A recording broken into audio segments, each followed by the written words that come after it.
नमस्कार दोस्तों, एक नई लर्निंग के साथ हाजिर हुआ हूँ और आज की इस स्टॉक स्पेसिफिक लर्निंग में एक ऐसी कंपनी की चर्चा कर रहे हैं जो अलग-अलग सेक्टर में कंपनी कामकाज करती है लेकिन आपस में एक लिंक की बात बिल्कुल नहीं करती। इनकी यदि अबाउट अस में देखेंगे तो कंपनी की जो डिटेल है वो 1990 में कंपनी बनी थी। मोहित इंडस्ट्रीज के नाम से। पहले उस कंपनी का फॉर्मल नाम कुछ और था। बेसिकली ये ग्रुप से बिलोंग करती है जिसका नाम है शिवाजी मोहित ग्रुप से बिलोंग करती है। पहले तो ये कहती है कि manufacturing and the silk cotton yarn की बात करती है, वैसे ट्रेडिंग फेस करती है। दूसरी तरफ कहती है the generate electricity through hydro power project. इसके अलावा कंपनी के पास ना हाइड्रो पावर प्रोजेक्ट भी है और जिससे कि शायद वो इलेक्ट्रिसिटी जनरेट करती है। इसका नाम है मोहित इंडस्ट्रीज लिमिटेड।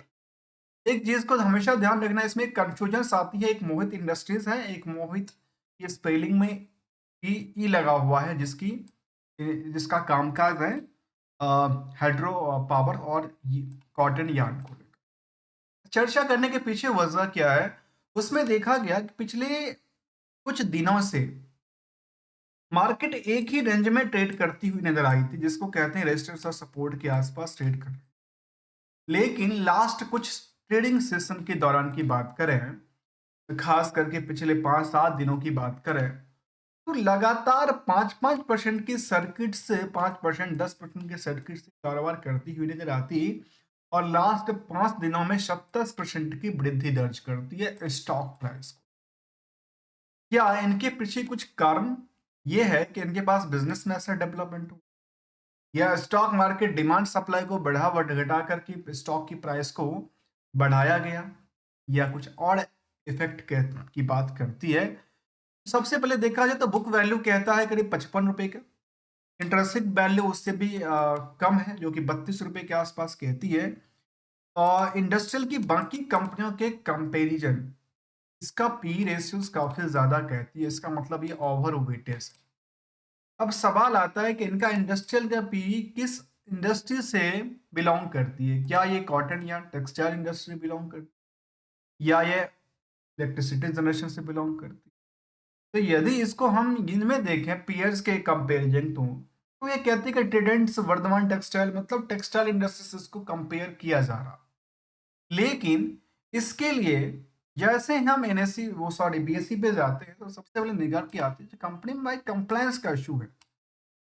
एक कंप्लायंस का इशू की बात कर रही है और ईएसएम स्टेज 1 में फिलहाल इसको रखा गया है। मार्केट लगातार डेली 5% के सर्किट से चलती है। लेकिन उसके पीछे यदि देखा जाए तो यहाँ पे कहती है अदर टेक्सटाइल प्रोडक्ट में कंपनी का कारोबार है। और रिजल्ट की इम्पैक्ट से देखें तो सेगमेंट वाइज यदि देखें तो सेगमेंट वाइज में कंपनी का जो सबसे ज्यादा रिवेन्यू जनरेट होती है उसका नाम है टेक्सटाइल इंडस्ट्री। कौन सी इंडस्ट्रीज? Textile industry.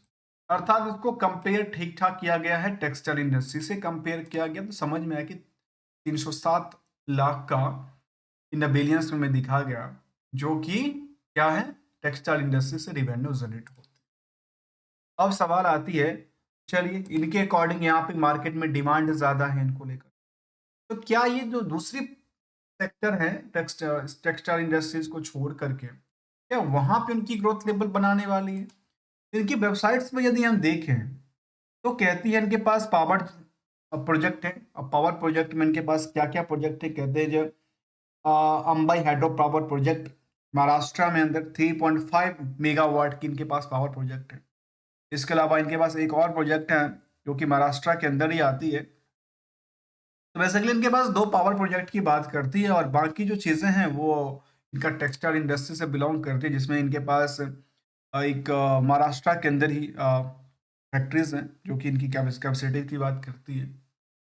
इसके अलावा कि देखा जाए तो कंपनी के जो प्रोमोटर्स होल्डिंग है वो करीब 68% के आसपास। उसमें एक डिमेरिट की बात करें, डिमेरिट की बात ये जो कंपनी के शेयर होल्डर जो है प्रमोटर है उसकी प्लेस करके रखी है। और डेट टू इक्विटी के बारे में थोड़ा सा ज्यादा माप कहती है 1.21 का, भी करंट रेशियो उससे डबल से ज्यादा कहती है 3.07। अब इन सभी हाइलाइटों के पीछे यदि हम आर ओ ई और आर ओ सी को देखें तो उसमें बहुत बड़ा गैप जंप की बात नहीं करती, रिटर्न की बात बिल्कुल नहीं करती है। लेकिन यदि हम मार्केट कैप देखें तो 303 करोड़, जिसको एक कह सकते हैं कैप्चर करना आसान है, क्योंकि 68% के बाद जो होल्डिंग्स हैं 32% के आसपास की बात करूं, आम पब्लिक के पास है, उसमें भी कितने निवेशक किसके पास है वो हम चर्चा करेंगे। क्या लगता है कि आने वाले समय में जो हायर टू हायर प्राइस है उससे आगे निकल करके प्राइस क्या 200 से लेकर के 240 तक पॉसिबल है? ये ऐसी बात तो नहीं कि वहां से जाने के बाद मार्केट में गिरावट दर्ज कर जाए। इन सभी पहलुओं पे ध्यान देंगे। जहाँ पे देखा गया, यहाँ पे देखिए पूरे कभी वॉल्यूम नहीं आई मार्केट में, और यहाँ पे एक ही बार में इंटरेस्ट जागृत हो जाती है। जब इंटरेस्ट की बात करें तो करीब 520 के शेयर आ जाती हैं मार्केट में ट्रेडिंग के लिए, फिर 209 की आ जाती है, जबकि मार्केट में इनके पास जो वॉल्यूम है करीब 2 करोड़ के आसपास की शेयर की बात कर रहे हैं। इनकी रिजल्ट की तरफ हम देखें मूव करके फंडामेंटल स्ट्रेटजी की तरफ, तो क्वार्टरली रिजल्ट के बारे में ये लगातार कई बार चलती है, कई बार गिरावट देखने को मिला है, लेकिन कंपैरिजन विद द, यदि वाई वाई के बेसिस पे कंपेयर करें तो शायद बेटर परफॉर्मेंस की बात करती है। क्यू और क्यू के बेसिस पे परफॉर्मेंस नहीं करती है, लेकिन ईयरली ग्रोथ की तरफ देखें तो ईयरली ग्रोथ में लगातार गिरावट थी, लेकिन गिरावट के बाद दोबारा यदि कंपेयर करें तो शायद 50% तक की आसपास की सेल्स ग्रोथ करती है, और उसी एक एक्शन के बेसिस पे नेट प्रॉफिट मार्जिन में करीब 78%, 76% के आसपास की गिरावट भी दर्ज कर। यदि नंबर की बात करें तो नंबर में देखा जा सकता है कि करीब 46 करोड़ तक के आसपास की टर्नओवर क्रिएट किया है, और 46 करोड़ प्रॉफिट जो बनी है कंपनी के पास वो बनी है करीब 2 करोड़ के आसपास की, जिसमें ऑपरेटिंग प्रॉफिट करीब 11% इज बेटर है comparison to the other part, जो कि 20% तक 34% तक की इन्होंने ऑपरेटिंग प्रॉफिट मार्जिन बनाई थी, लेकिन दोबारा मार्केट में थोड़ा सा डाउन शायद देखने को मिला। और अच्छी बात ये निकल के बिल्कुल नहीं आती है जो अदर सोर्स ऑफ इनकम से इनका जो इंटरेस्ट की बर्डन है वो काफी ज्यादा आंकड़ा की बात करें। यदि हम प्रॉफिटेबिलिटी बेसिस पे बात करें ईयरली ग्रोथ को, ईयरली ग्रोथ में हमारे सामने दिखता है कि सेल्स ईयरली ग्रोथ में करीब 12 महीने में 125 करोड़ तक की टर्नओवर, और लास्ट 12 महीने में 155 करोड़ की, और उसमें 155 करोड़ में केवल 5 करोड़ की प्रॉफिटेबिलिटी बनाती है। इन प्रॉफिटेबिलिटी में सबसे ज्यादा दबाव बनाती है इंटरेस्ट की बर्डन, जबकि ऑपरेटिंग प्रॉफिट मार्जिन सस्टेनेबल है। एवरेज ऑन एवरेज देखा जाए तो करीब 15% के आसपास बनती है, नियरली तो 14% के आसपास की बात कर रहे हैं। यदि हम रिस्क फैक्टर की देखें तो रिस्क फैक्टर हमारे सामने दिखता है कंपनी करीब करीब 4 महीने तक, एक सीजन की बात कर लिया जाता है, इनकी प्रोडक्टिविटी के पैसे इनके पास हाथ में नहीं आते हैं, तो 4 महीने की जो टाइम फ्रेम है वो एक रिस्क की बात। इसके अलावा की बात करें तो ये कह सकते हैं इनके पास जो ये पार्ट है बोरोइंग्स को लेकर के, बोरोइंग्स में करीब लगातार इंक्रीज करती नजर आती है, और इनका सवाल ये है कि इनका जो यूटिलाइजेशन है वो कहाँ करते, क्या एंजॉयमेंट के लिए करते हैं, क्या ये अपनी फिक्स एसेट्स को डेवलपमेंट करने के लिए लगा रहे हैं?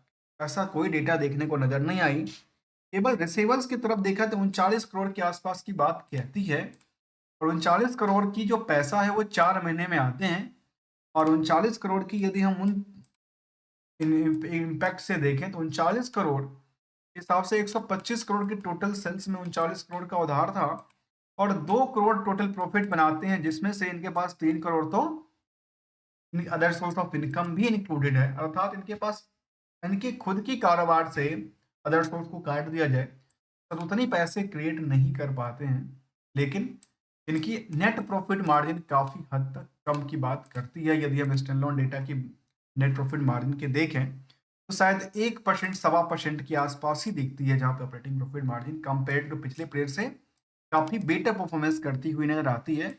तो यहाँ पे इनकी ऑपरेटिंग प्रॉफिट मार्जिन और नेट प्रॉफिट मार्जिन में comparison with the previous period better, but sales is decline from the last period. अब ईयरली ग्रोथ के साथ यदि हम इनकी चार्ट को केवल देख लेते हैं तो लगता है कि अच्छा, इस चार्ट में तो लगातार इनकी जो पोजीशन है बैलेंस शीट की वो स्ट्रांग हो जाती है, लेकिन उन फिगरों को देखते हैं जहाँ पे डेटर्स को देखा जाता है, जहाँ पे डेटर्स के पीछे रिस्क देखा जाता है, रिस्क पे से जो नंबर ऑफ डे है और उसमें क्या इम्पैक्ट डालती है उन चीज़ों को। इसके अलावा रिस्क फैक्टर के अलावा यदि ईयरली ग्रोथ की तरफ हम आंकड़ा को देखें तो ईयरली ग्रोथ में देखने को मिलती है कि सेल्स तो लगातार बढ़ी है, प्रॉफिटेबिलिटी में गिरावट दर्ज करती है। स्टॉक प्राइस सीजीआर लगातार कई गुने की रफ्तार से भागती नजर आती है, जो कि रिटर्न ऑन इक्विटी को बिल्कुल सपोर्ट नहीं देती। अर्थात पिछले कुछ दिनों से ये स्टॉक में परफॉर्मेंस लेवल काफी ज्यादा बेटर होती नजर आई है। जबकि कंपनी में कोई भी निवेशक के तौर तौर पे देखें तो कोई भी एफ आई डी आई की भूमिका नहीं है। पब्लिक प्रमोटर की आपस में होल्डिंग्स और को केबल सितंबर तक की डेटा बेसिस में करीब 1600-1700 निवेशक ही हैं इस कंपनी में, जिनका काम है ट्रेडिंग से जुड़ा हुआ, जहाँ पे कोई भी 1% से ज़्यादा की होल्डिंग नहीं दिखती है, सबके सब दिखती है जो मार्केट के स्ट्रेटजी के अंदर है। तो क्या मार्केट में इन्होंने जून के बाद अपनी पोजीशन को बेच दिया, ऐसा बात तो नहीं कर दी है। जहाँ पे देखा गया कि प्रमोटर्स के अलावा जो पब्लिक 81% डायरेक्टली देखने को मिलती है कि वो आम पब्लिक जिनके पास 1% से कम की होल्डिंग की बात करते हैं। इसके अलावा देखा जाए प्राइस मूवमेंट को लेकर के यहाँ भी एक्शन आया था कि क्या हुआ, कैसे हुआ, किस पर्पज से हुआ। इन सब यदि मैनेजमेंट की परफॉर्मेंस लेवल की चर्चा करें तो ये भी कह सकते हैं मैनेजमेंट की परफॉर्मेंस लेवल में तो सबसे पहले तो मैनेजमेंट डिफॉल्टर है। सबसे पहले मैनेजमेंट को कहते हैं डिफॉल्टर है। और डिफॉल्टर है क्यों है? क्योंकि कंप्लायंस का इशू है। और इसके अलावा देखा जाए तो कंपनी में जो निवेशकों को लेकर के देखा गया कि मैनेजमेंट की ने अपने कुछ दिया 2011 के बाद कंपनी ने देना लेना बंद कर दिया। मतलब मार्केट में जो उनका इंटरेस्ट बिल्डअप कर रही थी स्टॉक मार्केट को लेकर के निवेशकों के मन में ऐसी बात जगी नहीं, वो लगातार गिरती हुई नजर आती। जबकि एनालिसिस पार्ट की तरफ देखें तो कंपनी पिछले 10 सालों में बेटर परफॉर्मेंस कर रखी है। चाहे 5 साल के डेटा की बात करो, 3 साल के डेटा की बात करो, लगातार इनकी परफॉर्मेंस लेवल में बढ़ोतरी देखने को मिला है। और बढ़ोतरी के साथ साथ एक गोल्डन रूल को समझेंगे, जहां पे बैंक एफडी में केवल 8% से 10% मैक्सिमम मिल जाती है, वहां पे पिछले 1 साल में करीब 500% की उछाल देती है। उसमें रिस्क फैक्टर को भी आंकड़ा जरूरी है, इसके लिए हम risk to reconciliation, risk to reward and risk to return की चर्चा करते हुए आगे बढ़े तो शायद ये कह सकते हैं कि कंपनी के पास जो अच्छी बात है वो एक ही है कि प्रॉफिटेबिलिटी अच्छी बनाए रखे, लेकिन बाकी कुछ ऐसा चीज नहीं है। सेल्स लगातार पुअर सेल्स की बात करती है, लो इक्विटी की बात करती है। स्टॉक दोगुना बढ़ा तो उसमें कोई बड़ी बात नहीं है, इससे उसको डिमेट बिल्कुल ना कह सकते कंसोलिडेटेड डेटा के बेसिस की बात करें तो। लेकिन चार्ट के लेवल पे देखें तो पिछले कुछ सालों में कंपनी ने पिछले 6 महीने में करीब 316%, 14%, पिछले 1 साल में 500% की उछाल बनाई है। इसके साथ एक गोल्डन रूल को हम लोग समझते हैं, डिस्कस करते हैं। गोल्डन रूल मार्केट के लिए हमेशा कहते हैं यदि मैं 1 महीने के चार्ट को लें तो मार्केट में कई बार चलती है, कई बार गिरती है, यहाँ से वॉल्यूम आना चालू हुआ है। तो जहां भी लिया, जिस भी प्राइस पे लिया, उसको न्यूट्रल हम लोग मानते हैं। और इसके अलावा देखा जाए तो स्टॉक मार्केट है तो रिस्क कवर देखने पड़ता है। तो रिस्क के लिए हम कहते हैं तो खुद की फाइनेंशियल पोजीशंस के बेसिस पे रिस्क देखना चाहिए, तो आखिर कितनी परसेंट की आप रिस्क को कब ले सकते, टेक कर सकते। उस पर रिस्क के अकॉर्डिंग रिस्क को हमेशा मिनिमाइज करते रहना चाहिए, जिसके लिए कहते हैं कि एसएलई का यूज होता है। एक्सपेक्टेशन के बीच में प्रॉफिट देखा जाता है, प्रॉफिट को हमेशा क्या किया जाता है, बुक किया जाता है। और इसमें टर्म प्लस परसेंटेज दोनों को आंकड़ा को समझता जाता है। और इसके साथ साथ एक प्रिंसिपल्स के साथ डिसीजंस मेकिंग यदि हो, मार्केट से ऑब्वियसली अच्छी खासी चीजें निकल जाती है, अदरवाइज डिसिप्लिन मेंटेन नहीं होती है तो मार्केट की चीजों से एक के बदले दूसरे के पॉकेट में जाता है। क्योंकि स्टॉक मार्केट में ऐसी चीजें हैं जो नंबर ऑफ शेयर हमेशा लिमिटेड है। नंबर ऑफ शेयर लिमिटेड है तो सोचिए कोई ना कोई यहाँ पे बेच रहा है, कोई ना कोई यहाँ पे खरीद रहा है, कोई ना कोई बेचने में लगा हुआ है, कोई ना कोई खरीदने में है, कोई ना कोई बेच रहा है। भले सप्लाई बढ़ा करके या सप्लाई कम करके देख, सारे के सारे खेल किस पे है? सप्लाई के ऊपर कंपनी का है। और उसके बैकअप में देती है जो आखिर परफॉर्मेंस लेवल, चाहे इंडस्ट्रियल के बेसिस की बात किया जाए या फिर कंपनी की परफॉर्मेंस लेवल बात करें, इनको सभी को आंकड़ा के साथ देखा जा सकता है। दोस्तों हमारे साइड से किसी भी कंपनी को लेकर कोई भी ट्रेडिंग की बात, कोई भी एडवाइजरी की बात बिल्कुल शामिल नहीं है। Only as learning point of view से यदि आपको वीडियो अच्छा लगता है तो वीडियो को लाइक, चैनल को सब्सक्राइब करना मत भूलिएगा। मिलते हैं कुछ नई कंपनी के साथ, नई स्टडी के साथ, तब तक के लिए thank you and enjoy it.